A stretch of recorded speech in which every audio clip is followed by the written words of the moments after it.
Southern Methodist agreed on one thing, and that was that if you sang the hymns in church, like really actually sang them, it was like you prayed twice, and you got extra pearls in your halo in heaven. So I don't know if that principle applies to AA service, but if it does, this gentleman gets to heaven. He's not, his head's going to be bowed. He's really a wonderful, wonderful human being. I respect and admire his program. He sponsors men and just does so much good out there. And with that, I give you the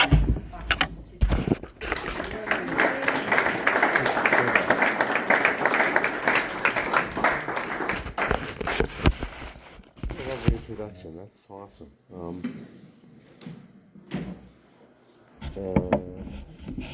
Just want to take this in for a second. This happens to me every time. I wasn't nervous till right now, but that's good though. You know, I say this all the time. This is the way I wanted to feel when I was ripping and running all the time. Like I wanted to get to this point where my heart was beating and my hair was standing up a little bit on my arms, and it was exciting to be alive, right? And that's how I feel about being sober. And if you'd have told me that when I was still out there, I would have said you're crazy. That would be a crazy notion. But for me today, going to an AA meeting is like the top of my week. Now I have to disclaimer, I work during the week, and I'm on the tail end of a vacation. Like I've been padding extra days on my vacation so I can reacclimate to the northern way of life here. I was just in Florida, but so I've been throwing an extra day here and an extra day there, and that's one of the luxuries of being sober, right? I have a job that affords me those kind of benefits, and so I have never been here, which is a bonus. I've never spoken on a Monday morning. And it's like those baseball stats on a Monday morning. Like they tell you, this is so this is special. This is special, and it's special to get to speak for Pamela, my home group member, who guest chairs. And I have a story about guest chairing because it's a really important piece of service. And I'm the secretary of my home group, and I ask people all the time if they'd like to guest chair. And we do a good job of recruiting people to do that, but I have a connection to that story is that I had a sponsor. I have a sponsor now, and I have a home group, and it's Fox Chapel Tuesday night, and my sobriety date is October 5th of 2011. So about 4 years ago, my sponsor at the time moved to Florida, and so I decided to sponsor myself for a little bit. And we all know what they say about the guy who wants to be his own lawyer, right? He has an idiot for a lawyer. That's the guy. But I knew what to do. And I went around in circles because I was formerly from the Castle Shannon group. We went in an orbit around the city on Tuesday nights. There, Penn Hills, Edgewood, Fox Chapel, Penn Hills. And we did this orbit. So I jumped into that orbit while I was sponsoring myself, and I was doing okay, you know. It was, but I was slipping, you know. I was starting to think that I was right, and you know how you can slide back down that escalator that's moving down if you're not going up. But I went then to a meeting on Sunday afternoon in the hospital, Shadyside Hospital, and they accept guest chair there, and Pamela was the guest chair, and the guy that was speaking just started saying things that just hit me right between the eyes. I mean, stuff about his father and about his, you know, and I was convicted. I knew immediately that man had to be my sponsor. And I went and asked him, and he spoke here for you recently, but I asked him to be my sponsor. And that's all because Pam stepped out and guest chaired a meeting somewhere else out of her comfort zone to do some service work for AAA.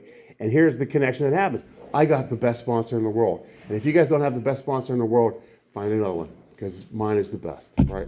Anyway, my sobriety date is October 5th of 2011. And I'll give you a little bit of bio. I'm from Swissvale. I always point. I feel like it's that way. I don't know. It's that way? All right. Jim knows. I got so many friends. This is so awesome. You know, when I retire, and hopefully that's going to be soon, I'm going to be sitting right in one of these chairs. Save one for me. We can't be that far away.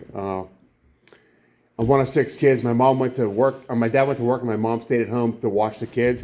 And it was an unremarkable childhood by many measures, right? Nice, comfortable, but I didn't see it that way.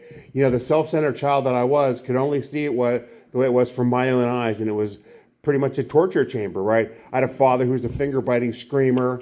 You better do this and you better do that, and thou shalt and thou will, and it was terrifying. And I was a little tiny boy, and everything scared me, and especially him.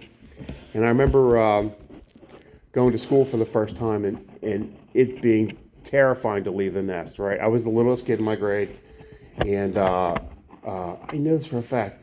If I could have taken a drink before the first day of kindergarten, I would have. I promise you I would have, because I know what it did for me, right? Shoulders drop, and and that's not my story, but that's a horror story I've heard, right? There are tiny little children that drink, and thank God that wasn't my story.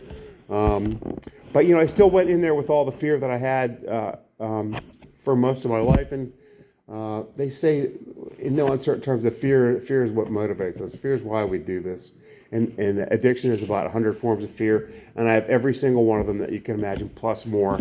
I'm afraid of success. Fear of success is crazy, right? Fear of failure, I understand that one sort of, right? Fear of things I haven't had, fear of things I haven't done, fear, whatever it is to be afraid of, I'm afraid of it, and I'm especially afraid of you. And I remember going to school for that first time thinking, how am I going to fit into this place? And I didn't really know, but I figured out some maneuvers. And the first maneuver that I figured out is a long-standing character defect that I work on to this day, but I'm a people pleaser, right? To get you to like me, I'm the kid that would say anything, right? Anything. Like if you said you like the Rolling Stones, they're my favorite, right? Right? It's that easy. Did you watch that show last night? I saw it. Sure I did. What's your favorite yogurt? Blueberry. No, we didn't have yogurt when I was a kid. It wasn't even an option, right? But ice cream or whatever the word is. And I didn't understand this either, because the unintended consequence of this is that I become a liar. I become a liar because I'm afraid, not because I'm trying to get over on the world, but because I want you to like me. And to that end, I'll do or say anything. And if I think you like me because I like what you like, then I like what you like.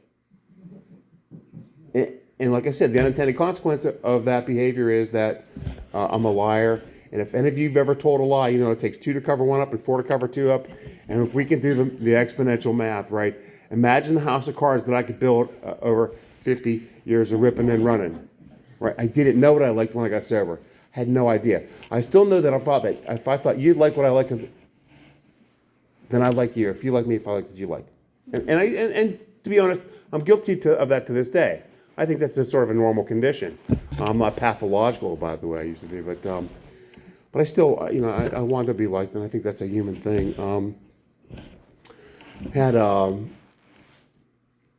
Like I said, unremarkable childhood by many measures. But I remember just thinking, why, I told you my dad was that finger-biting screamer.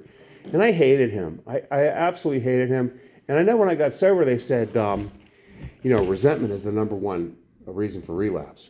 In fact, it's so far and away the number one reason that they don't even tell you what number 2 is. And I resented my father from when I was a tiny child. And I thought, why don't we take vacations like you guys do? Why don't we have another car like you do? Why don't we have color TV? Our remote control was your little brother. That was you guys know what I'm talking about. They were also the antenna. They're like, turn right, turn left, and that resentment was that was a strong and profound resentment. And I remember I got sober before my father died before I got sober. And I remember them telling me that bad news for me about the resentment being the number one reason for relapse, and my number one resentment being my dad. I thought I'm behind the 8 ball. I'm in a bad way. And when I was in treatment, they said, well, you could write him a letter, your deceased father a letter. And at that point, I had a measure of willingness, right? Once I got to that stage of my recovery, I had some willingness, and I wrote a letter to my father, and it didn't do anything. I was like, I told the counselor, it didn't do anything. So we'll go read it at his gravesite. And as creepy as that sounds, because I'm a junior, so I'm reading it to a tombstone with my name on it. I'm reading this. It was nothing. It was like, what? It was words, me saying words in a cold cemetery, And so I did something that was, I never would have done before. I called my sponsor at the time. And just like I told you the story, I told him, I didn't do anything. And he said, hey, Lenny, did you ever think of taking care of your mother the way he would have if he was still alive? What about your little brothers and sisters? Do you think they could use a man in their lives that's sober and reliable and good? I was like, oh, I had no idea, because that's where I am, right? I had no idea about the rest of the world. Here's what was matter, what was happening, how I thought, felt, acted, whatever did, experienced, and that was a revelation.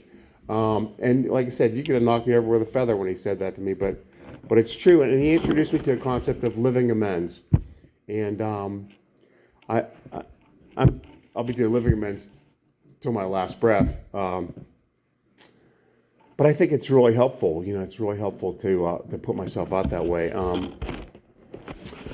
Anyway, an unfortunate thing happened then as a young person. I was molested by one of my relatives growing up, and never said it out loud. It's something that I never said out loud to anybody until I got sober, and I didn't think about it every day. I'm not going to sit here and tell you like I dwelled on this all the time, and it was a reason for why I'm an alcoholic, or a reason for why I do what I do. I believe this to the core of my existence is I'm an alcoholic because I can't stop drinking once I start. Right? I believe in the phenomenon of craving. I believe in the way the Big Book describes what we're like as alcoholics. And so there are some reasons why my life is aimed in a direction, but I'm the guy that can't stop, and there's not enough booze anywhere for me to do that. But so this unfortunate episode of my life, I stuffed it down, and I've learned in recovery and in therapy that I still go to see a therapist from time to time, that feelings don't go away when we stuff them down. They just sit down there and they hang out down there, and they wait for an opportune time to come back and grab you, right? And that shame of the things that happened to me would bubble up from time to time. But here's when it really bubbled up. When I decided that I was going to find a way through the world that involved something that I knew to be wrong, like lying, for example, the people-pleasing lying, or the bucket list of other character defects that I have, like cheating, stealing, anger, impatience, intolerance, you name it, I got it. When I would start to feel guilty for one of those transgressions against you all as a whole, the shame would come rushing to the door, up to the top of, and I could feel the guilt and shame. And they talk about this spiral of guilt and shame. Well, I lived in it all the time, until I found a way to make it go away. So I'll tell you about my first drink. Back when I was growing up, it was fashionable for the breadwinner of the family, which was my father, to bring the boss home for like a meet and greet with your family. And this is something that was traditional back then. I don't think it's survived to this day, but Dad would bring the boss home, and then you have a dinner, and it's a career move. You kind of get to know. And as part of that get to know, my father would parade us out like the Sound of Music. Oh, it's the most mortifying thing you ever could have, right? We were in costumes that my mother sewed from curtains. No, that's a lie. That's a lie. Lie. I have enough fact checkers here; they know that. But it would, sing a song from Mr. Jones or whatever it is, and then shuffle off the bed. But as kids will do, I'm looking down over the balcony at the party that has ensued, and here's my dad. And I told you he's a finger-biting screamer. All of a sudden, I'm looking at this man, and he's got his arm around his boss, and he's a cigar, and they're laughing and yucking it up. It's a Rat Pack moment, okay? And it's like something's not working here. I don't know what it is, but then I figured it out because I'm no dummy. They were drinking, right? And at this age, I was aware of drinking, right? They had highballs at my grandmother's house when they were playing penny ante poker, and on TV you saw Foster Brooks, and he bumbled around, and cartoon characters had little bubbles over their heads, and so I had a sense of what that meant, right? But I never had a sense of what it meant to somebody that I know. And when my father turned from the finger-biting screamer to a Rat Pack guy, I was like, oh, I'm going to get some of that, right? That's a magic potion. That's a magic potion. So when the party was over, I snuck downstairs and poured some Gordon's gin in a Pepsi bottle, and I took it with me to school the next day. Right? I told you what I'm like at school. I'm the kid that gives you my lunch money. You don't have to fight me for it. I'm so desperate for you to like me that it's what I can bring to you that makes me, that my self-worth comes from. So now I'm the kid that gives away his lunch money, that likes everything that everybody likes. I'm walking in there with a bottle of Gordon gin in my back pocket. And I'm also the kid that made sure everybody knew I had it. Everybody knew. And the word starts going around like wildfire, right? Right? And that feeling, let me tell you something what that feeling is like. You probably know. Inside my ego swells like unbelievable, right? I'm Bruno Sammartino or Hulk Hogan or whatever. Yeah, that's who I feel like, and I'm a tiny little boy. But I'm somebody special, right? I'm somebody special. And that's before I ever took the drink, took a sip of it. And here's why I know the fight goes on to this day, right? Because this is before I ever took a drink, that I was craving that feeling and craving that. And here's what I know deep inside, that I haven't had a drink since October 5th of 2011. It's 12 years, 11 months, 7 days, 14 hours, 32, 3. That's a little bit, right? I'd probably have to sit in the back of this room, but my ego would love me to think that I'm wonderful. Oh, you haven't had a drink in so long. Wow, you're awesome. And it still wants to be the voice that tells me she'll never know you cheated on her. Only idiots pay their taxes. That stop sign's optional. Blah, blah, blah, blah, blah, blah. Right? The voice that tells me there's an easier, softer way. There's a character defect that I can take to bend the world the way I want it to bend. And it's always chirping away. So I know the fight doesn't go away, right? The fight doesn't go away, so I need to stay in shape, right? And for me, and I'm blessed with this thought, or at least this is how I believe, is that the spiritual gymnasium is open 24/7. It's everywhere I go. Every turn I make, every person that stops in front of me and makes the wrong turn, every time I get yelled at work, the spiritual gymnasium never, ever closes. And my dad, God rest his soul, he used to always say, that's an opportunity to whatever, like, I'm mad about this. I say, that's an opportunity to practice patience. Oh, man, that's some tough stuff. But that's the reality. The reality is that I'm guaranteed 1 day of sobriety based on my spiritual fitness. So I'm grateful that I have opportunities to practice the spiritual principles. Like I don't have them on lock, believe it or not, So, and then I did take the drink, right? I took the drink and I got taller, faster, better looking, and stronger. It was awesome, right? And let me tell you something. The way I felt then, when I added that to the bag of tricks that I had, the lying, cheating, stealing, people pleasing, and all the other character defects that I roll with, and added the magic powder, right? The love potion number 9, the bowling juice, I think I used to call it over the period of my life when it was bowling juice. That was a great mix, right? Character defects and alcohol could get me to bang my way through a lot of stuff. Now, I realize this in sobriety, if I was lazy and I took a drink, the next level then is this like putting gasoline on fire.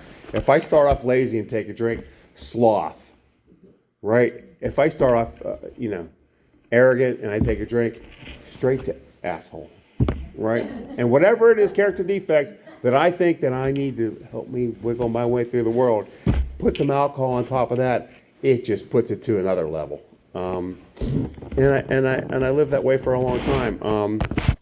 When it came time to leave the nest and go to college, I had to escape the tyranny of my father's household. I was one of these kids. I'm going to get away from him. And I remember it came time to pick a college, and I picked one far enough away that they couldn't visit me. It was in Ohio, and the price was somewhere in a range where I could borrow enough money from the Pennsylvania Higher Education Assistance Agency to go, and that the ratio of women to men was such that I was going to find true love.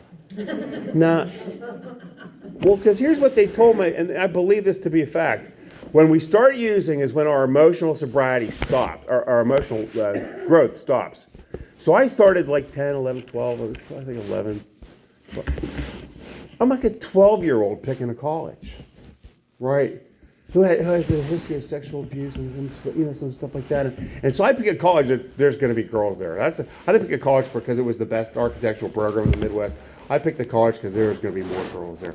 I'm sure to find true love is the nice way to put it. And if you know anything about geographic cures, I'm sure many of you have tried them. I can sum it up for you in 1 second. Wherever you go, there you are. And when I ended up there in Ohio, I was waiting for myself there. I didn't join the debate society or the soccer team. I joined the guys getting drunk behind the gym before the dance. That's who I joined, right? And they didn't tell you, And my sobriety, my life has been a series of things I didn't know, right? And so maybe some of you that still don't know some of these things will take this home. I didn't know when you go to college, nobody cares if you don't go to class or not. I didn't know. What? Yeah, I went to high school where they were like, if you didn't go to class, they were, right? So they're going to duke it out with somebody. And so I remember, not going to class on Monday and then thinking, they'll be mad at me. I can't go Tuesday. All right, I couldn't go Tuesday. But I didn't go Monday and Tuesday. Wednesday's almost impossible, right? Wednesday's almost impossible. So instead of going on Wednesday, I went to the local bars. I went to the bar, and I have to say it this way: I was finished with college in about 3 months. Done. I didn't think anything through very clearly back in those days, and I remember coming home for Christmas break, not really concerned about what was going on, and didn't really understand that my dad was going to be sitting there in a rocking chair with the grades. Or the empty paper that should have had grades on it, right? There's like nothing going on here. And I remember this two different ways. I remember what I used to think he said, and it was him screaming and yelling and saying, you better, you did, and you will, and you shall, and so on. And the reality is that as a sober man, I know he probably said something way more like, hey, Lenny, let's buckle up, let's buckle down and get this straightened out. Let's figure this out, right? And I didn't hear any of that. All I heard was, you and shall and whatever. And I said, I get a better idea. I'm going to move to Jacksonville, Florida. I'm 17 years old, right? And I decide I'm going to move to Jacksonville, Florida. You know why? Because the U.S. Census book says that the ratio of women to men in Jacksonville, Florida, it's a gold mine. I'm going down there. Geographic cure number 2. And they say when we do our 4 steps, like look for the patterns. Oh, mine are pretty obvious. My pattern, right? I went to Jacksonville, Florida, so I could find true love, right? And when I got there, all my addictions were there. All my character defects were waiting for me. I didn't even need to pack them in the suitcase. They were just there. And I found an apartment I couldn't afford. I got a job that didn't pay enough to pay the rent. I didn't like to go to work anyway. So a few months later, and so now I'm 18 and some change, 18 and 3 days or something. I'm on the phone with I'm on the phone with my mother, the great people pleaser that I have always been, saying, well, if you really want me to come home, I will. Right?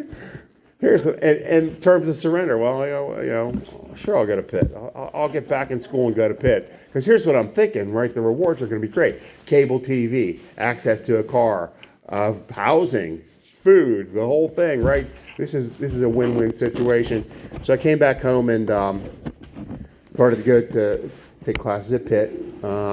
They said if nothing changes, nothing changes. And here was my first day at Pitt. Just like the first day of kindergarten, just like the first day of high school. My heart's beating out of my chest like a drum. I'm so afraid of what's going to happen there, or what's not going to happen, what I'm going to learn, what I'm not going to learn, what I'm going to achieve, or what I'm going to fail at, that I can barely even go in. I remember driving around in circles, and if you know how Pitt works, there's buildings over here and over there, and you drive around campus, which is Oakland, looking for somewhere to park, as my heart's beating out of my chest. I mean, I could have died. It's just beating like a drum, around the block, around the block, around the block. And here's what happens to me. Fight or flight kicks in. I run. And here's where I run to. The bar down the hill. You know how Oakland is. There's a bar on every corner. So around the block, around the block, around the block, down the corner of the bar.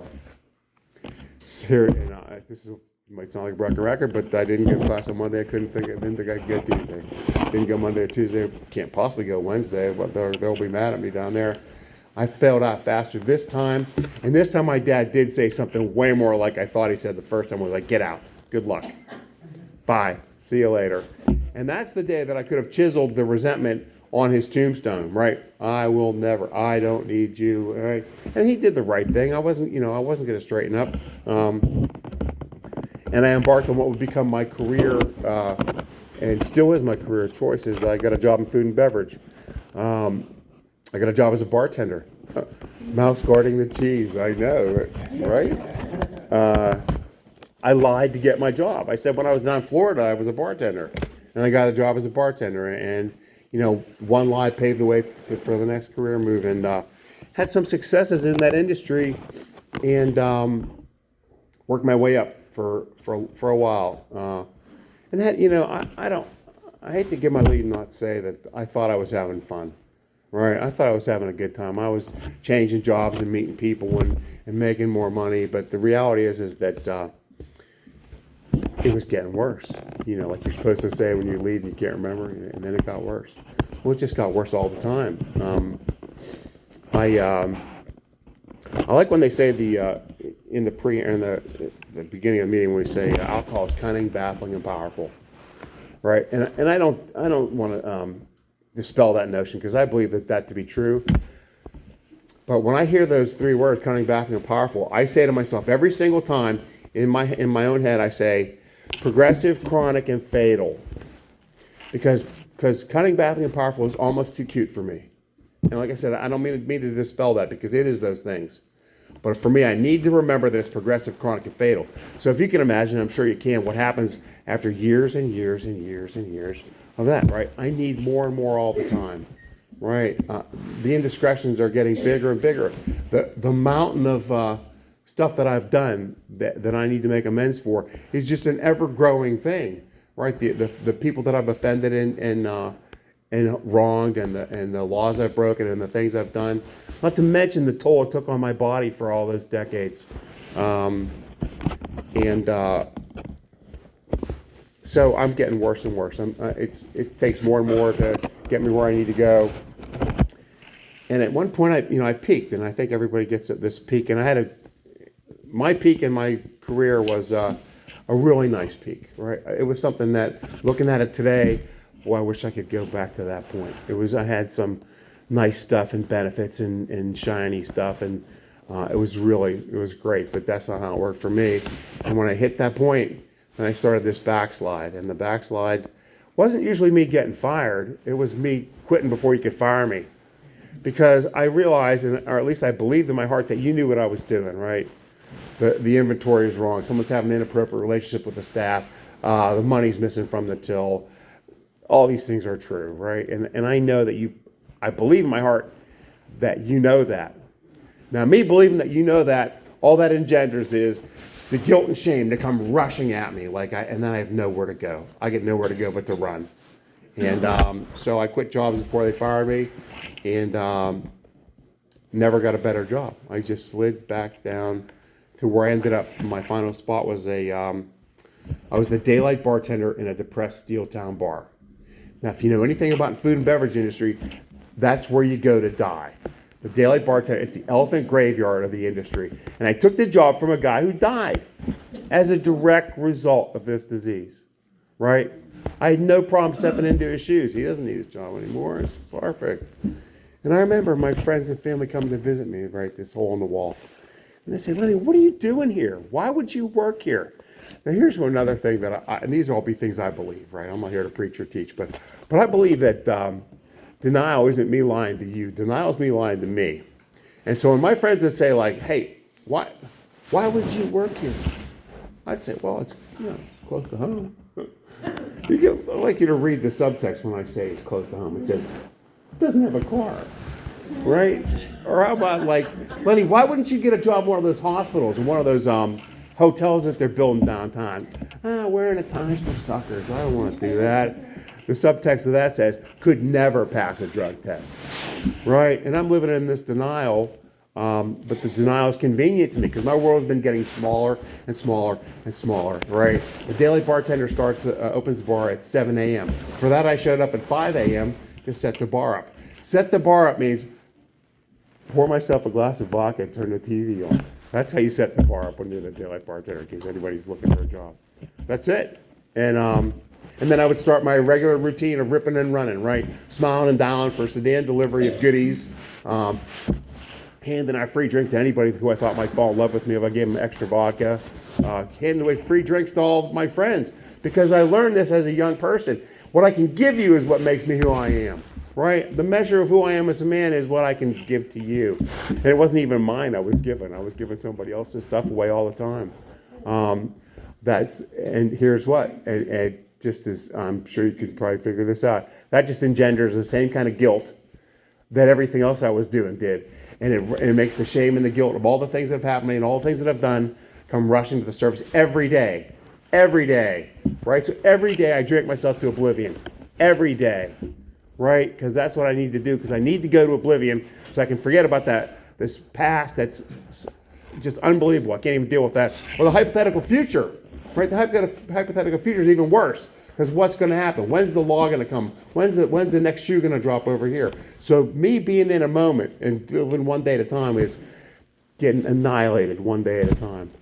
And going back home and passing out at my house and coming back the next day to do it again. They say insanity is doing the same thing over and over again. It was clearly insane, but I've got great news to anybody who wants to listen. The great news of that is that if I do the same thing over and over again, then I can't expect the same result, right? I have a home group. I have a sponsor. I've done the 12 Steps of Alcoholics Anonymous. I read the literature. I try to reach out and help other people, right? That's what everybody that's sober does. You can write that on a postage stamp, right? That's the secret handshake for anybody that doesn't know, right? And the reality is that the likelihood of me being sober tomorrow is way greater when I do those things over and over and over again. And don't expect a different result. I'm expecting the same result. When I come into a room and see these people that I've known for years sitting here doing what they do all the time, it's more and more obvious every time I go to a meeting, right? If you want what we have, you'll do what we do. And I'm doing what you guys do. And sadly, though, there was more pain. So here's the last day. I'm walking to work because I can't find the car. I can't find the car because I drink to oblivion, like I just told you. And I remember thinking, they love me. I show up. I'm there every day. I never miss a day, right? Because I'm Rob and I'm blind. My addiction is at the bottom of the hill. I just got to get there. And this particular day, I walked in the door and the owner was standing there like this. No. He had to know for a long time, too. He knew for a long time what I was doing to him. But I think like our friends and family, he wants to believe that Lenny's going to get his act together. He's going to straighten it out. And that wasn't going to happen, right? I needed more help than him wishing I was going to get better. And he fired me, and he gave me a ride home, right? And he stuck his hand out and said, Lenny, get help. And I said, you too, babe. Like that. What a tool. I mean, I just like... So I talk about my home life because it parallels my work life. I think all our facets of life are just polluted by the disease. And so I go home, and we're home now at this point is the basement of a house that I used to be on. I paid the down payment on with a woman that I was going to marry. Right, we were in love, and I realized as a sober man that I loved her station in life. I loved how she treated me. I loved how the car she drove. I loved a lot of things that she was doing for me, but I clearly couldn't love anybody. And she took it in her heart to let me live in the basement of the house that I used to be one of the owners to. Right, and the down payment that I gave her years before, I had squeezed every nickel back out of her for some financial scheme that I'm not going to describe to you. But you can just imagine I was like going to invest in stuff and buying trade stuff, and somebody like me would never ever work. That sort of plan would never work. And she took pity on me and let me live there. So now I'm living in the basement of the house that I used to own with a woman who I was going to marry. Right, I was going to marry her, and we were going to live happily ever after, and that was never going to happen. And but I'll figure this out. I always consider myself like a combination of James Bond and MacGyver, because I figured it out before. I've been down pretty low, right? I'm a low bottom drunk. If you haven't figured that out, I'm a low bottom drunk. I'm living in the basement of a place with garbage bags on the windows, right? With my cigarette packs about this high and my laundry like this. And here's how I'm getting dressed, right? To see what's okay. And but like I said, I'll figure this out. And so this started. The day started early, and when the sun came up, I heard this, which is, you'll appreciate this. This is the worst sound ever. If you're anything like me, that's the worst in the whole world. Here goes my whole. I'm racing. The time traveler in me is racing. What is it? What is it we're responding to? Right? Am I going to jail? Is there a child I don't know my father? Is it right? And they're legitimate thoughts and fears. And so I peek out behind the garbage bags, and I see my little brother there. And listen, well, here is what a drunk does. Hey! I throw the door open to him like that, right? And I'm a mess. And I could tell by the look in his eyes, he was looking at something that terrified him. He was looking at a ghost. And I was like, hey, and he goes, what's up, buddy? What's going on? And I said, like I could have told you or anybody else on October 4th of 2011, tomorrow, because I got this thing I got to do today, that thing? And he's like, oh, yeah, all right. Now, he knew what happened. He must have been contacted by my boss, and they're trying to reach out. And he said, okay, I'll see you tomorrow. So here comes my last drink, right? He goes away, and I decide to flip the house. And if you've ever started looking, now I'm unemployed and unemployable. So my buddies that do sedan delivery and bring goodies aren't coming. I don't know if you know how that world works, but they don't come if you don't have a job. And I'm looking for whatever I can find. Every door jamb is pulled off. Every rug is upside down. Every drawer is inside out. Every pocket is ripped open. Every place you could possibly look for anything, I've exhausted. And here's what I found: nickels, dimes, quarters, M&Ms, and French fries in the couch. And this is how I bought my last drink. Right? I took the M&Ms and French fries. I ate them. But I go like this, and what can I get with that? And I was a bartender. I own my own bar, right? I've seen these guys before. I know these guys pretty well. And when that guy comes in and drops nickels, dimes, quarters on your bar, he says, what can I get with this? I would say, loser. And here's how I bought my last drink, like that. And I got a bottle of Smirnoff, and I took it back to my palatial estate, my basement paradise, and put it to my lips. And and the shoulders went down for a second, and I felt the guilt and shame go away, and I'm just pushing this demon down, and I'll figure this out, and day turns to night, and night turns to day, and now I got nothing. And I'm detoxing in a bad way, and from all sorts of different stuff too. And my brother came back, and if I told you I was coming back, you may never see me again. But he's not one of us, and he showed up and he said, "What's going on?" And I called it a moment of clarity, whatever it is. But it was a God moment in my life where I said, "Jeff, I'm an alcoholic and a drug addict." And I had never said that out loud. No, nobody knew that, right? Everybody knew that. Everybody knew that. But I never said it out loud. And it speaks to our first step when we finally admit. And then I told him the exact nature of what was wrong with me. Like I told him everything. I told him about being molested. I told him about the lying, cheating, stealing. I told him I basically puked the fifth step all over my poor unsuspecting little brother. Right? Don't do this. But you know what? Like I was in such a way I didn't know what to do. I didn't know what to do. I was at a Y in the road, a fork in the road, where I thought maybe the right thing to say is, oh, nothing, it's a misunderstanding. I got fired because there was something wrong, and blah blah. And the fear that I felt was the first time that I ever decided, I'm just going to say it. And believe me, that the risk I ran was him saying, you're a loser, stay away from your mother and my kids and the rest of your family and get lost and never want to see you again, you piece of whatever. Or what he said, let's get you help.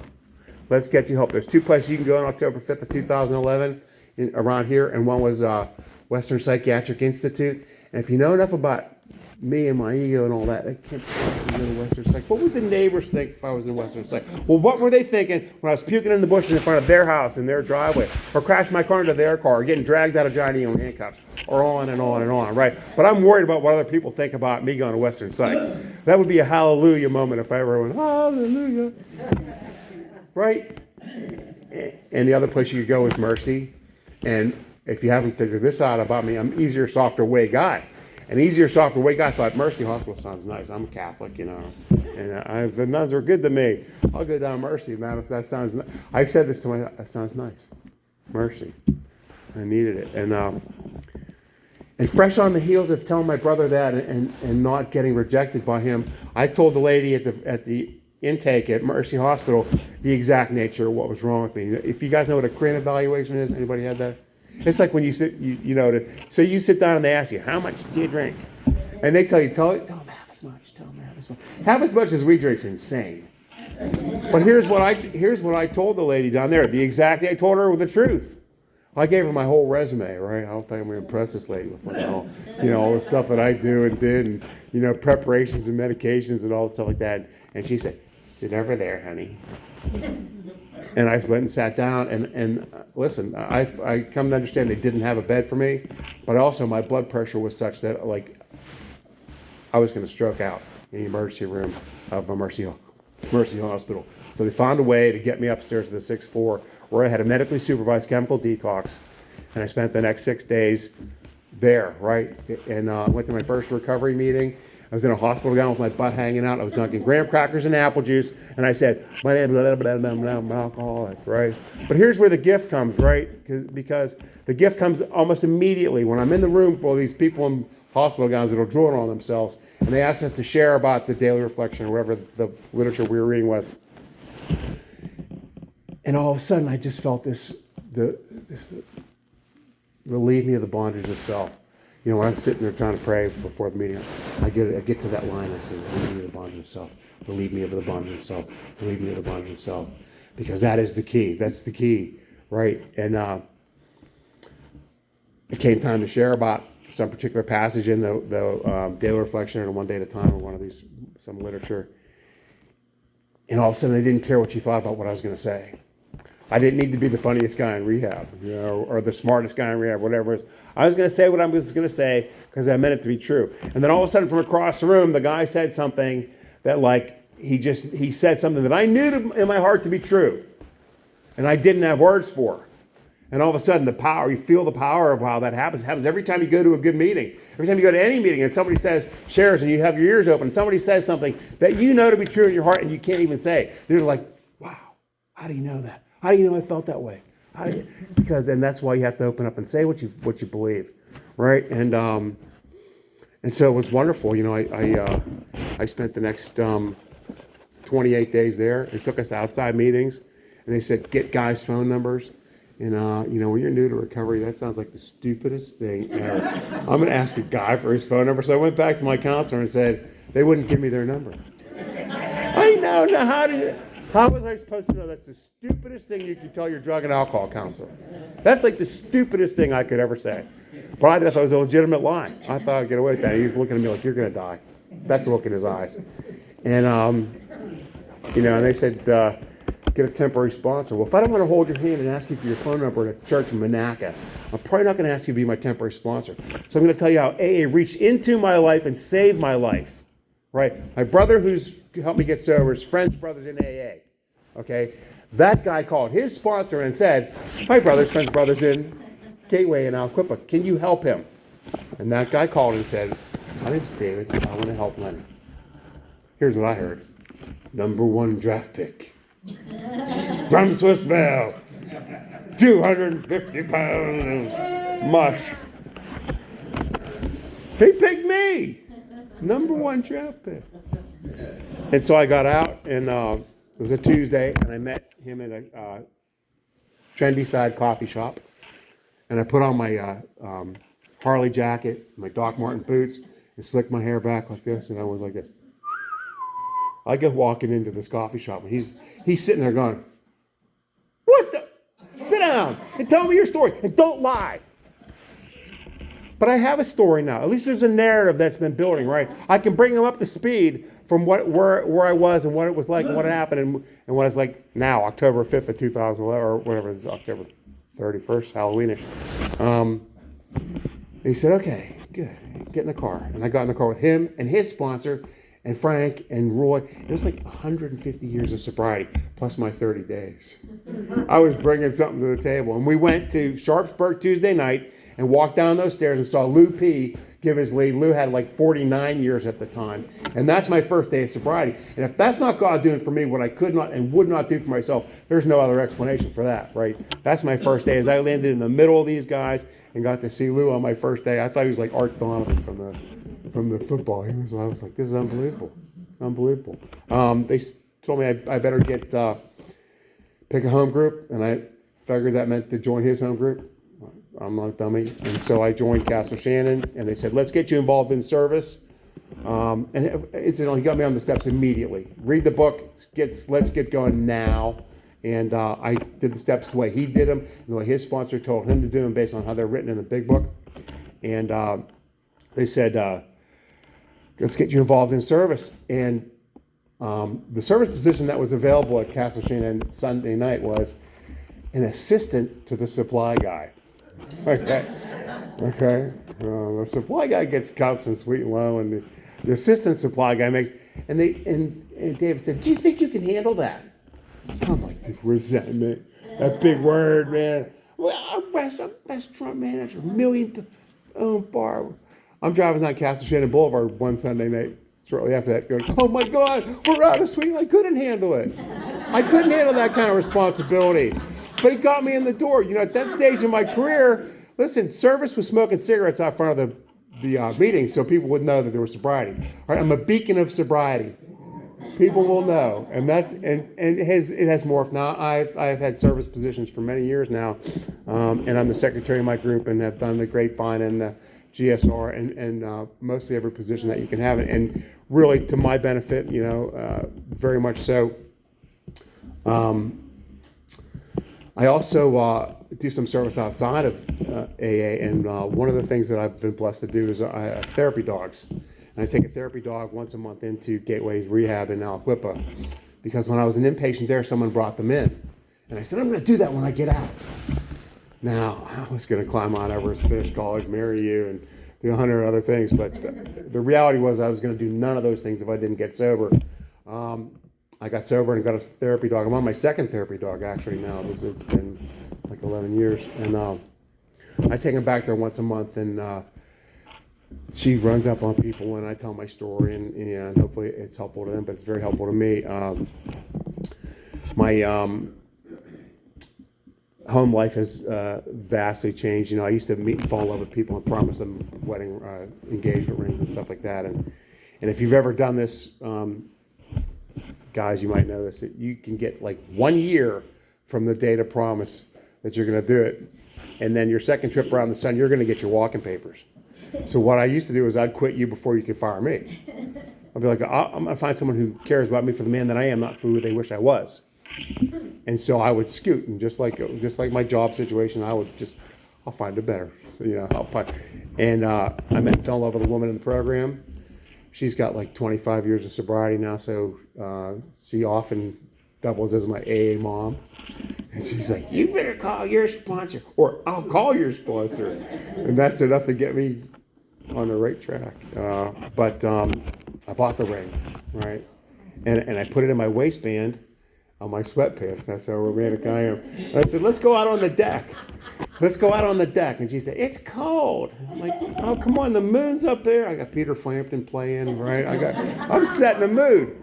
And so come on, let's just go just for a minute, and this is before I had both my hips replaced. I had 2 hip replacements in sobriety. And I go down to get on one knee, and I fall flat on my face on the deck. And she said, what the is wrong with you? But I got her now, right? I'm like, oh, this is just perfect. And I went, will you marry me? And she said, yes, right? That's, I got a job when I was in treatment. They said, did you ever think about working? Because I thought I'm never going to work again. I worked in food and beverage for my whole life, bartending in bars and the nightlife, and I thought I'd never work again. They said, why don't you get a job in a King's Family Restaurant or a hospital? And I was like, you even know who I am? Oh, King's Family Restaurant. And I got the job as a chef in a hospital, and I worked there for 10 years. They liked me so much, they gave me the combination of the safe. They put me in their TV commercials, right? If you'd have seen me on TV 11 years ago, I'd be in an orange jumpsuit with my hands behind my back. You'd have learned my middle name, right? And then finally, my brother, who helped me get sober, has 2 teenage boys, and I like to swim. I swim every day if I can. I'll swim twice a day if I have to. And he said, why don't you take the boys to the pool? And I started to cry. I couldn't believe he was going to put his kids in my car. You know, if you'd have put your kids in my car back then, they'd have put you in jail. And I got 2 teenage boys in the car, and we go to McDonald's, and you need a credit check to take teenage boys to McDonald's, and they're punching each other in the backseat, and they're, Uncle Lenny's punching me, Uncle Lenny's, and they're going at it. And all of a sudden, I feel like my finger going up to my face like this, and veins popping on the side of my head. And from the great beyond, I hear my father laughing like this, you know, right? I raised 6 from infants, and you can't borrow 2 for the afternoon. But then you get it, you know, and you get it when you get it. And I realized, you know what? He was doing what he could do, you know. And now if I met my father today, we might not like each other, but I sure love and respect him. And if you told me I can love a guy who's been dead for 15 years because of this program, I'd say you're full of it. But you know what? That's what the promises are. And they all come true, and they came true for me. I love being sober. Thank you for the honor. Thank you very much.